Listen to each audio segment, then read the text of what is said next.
Amid mounting calls to prosecute Russian President Vladimir Putin, the International Criminal Court, ICC, earlier this month launched an investigation into the alleged war crimes committed following Russia's invasion of Ukraine. The West has collectively condemned the invasion, imposing a gamut of aggressive sanctions in a bid to compel Moscow to reverse course. Undeterred, Russia has continued its attack on Ukraine, resulting in thousands of deaths and an unprecedented refugee crisis. All people who came to our land, all people who gave those orders, all soldiers who were shooting, they are all war criminals, Ukrainian President Volodymyr Zelensky said in an interview with ABC News. The US too has stressed on multiple occasions that war crimes have been committed during Russia's invasion of Ukraine. But experts say despite the growing list of allegations, a full-blown conviction in a situation like this could prove to be elusive.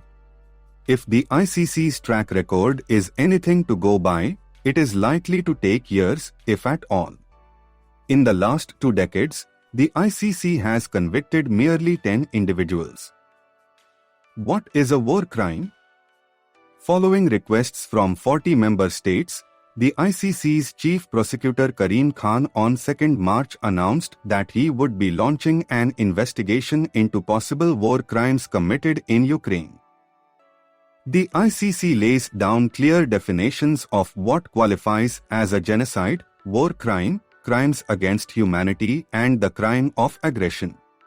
These definitions are included in a treaty called the Rome Statute, which forms the foundation of the ICC.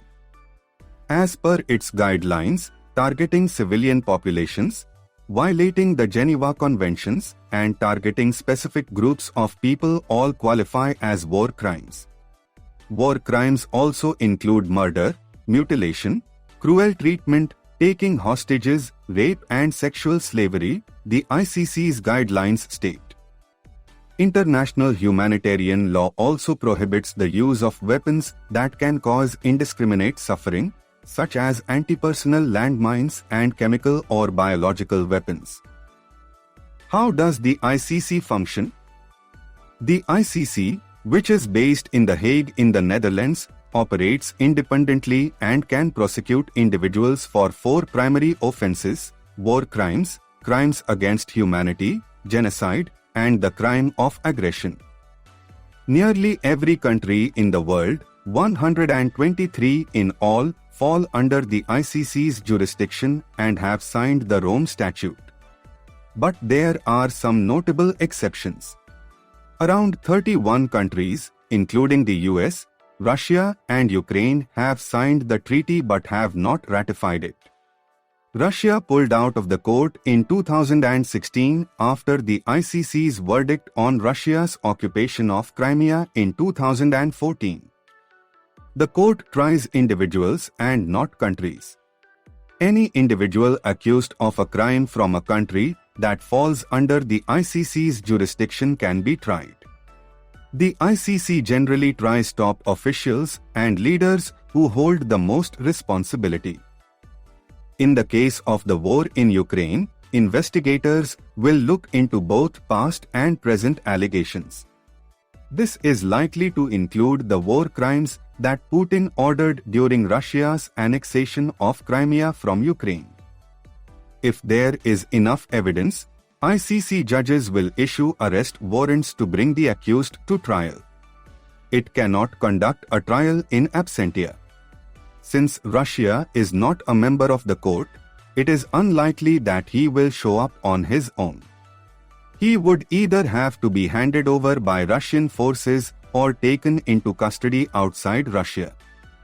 Either a national government or the UN Security Council can refer cases to the ICC for investigation. Since Russia is a permanent member of the UNSC, it has veto power and can thus stall its actions. What Russian actions are being called war crimes? Ukrainian President Zelensky has accused Russian fighter jets of indiscriminately opening fire on civilian targets across the country. The US has also called the attack on the Zaporizhia nuclear power plant a war crime. Earlier this month, NATO Secretary General Jens Stoltenberg said that Russia was using cluster bombs in Ukraine. Human rights organizations have long condemned the use of cluster bombs due to the risk of harm to civilians. Russia has also been accused of striking a maternity hospital in Mariupol. Children are under the wreckage, Ukrainian President Volodymyr Zelensky tweeted after the incident, calling it an atrocity.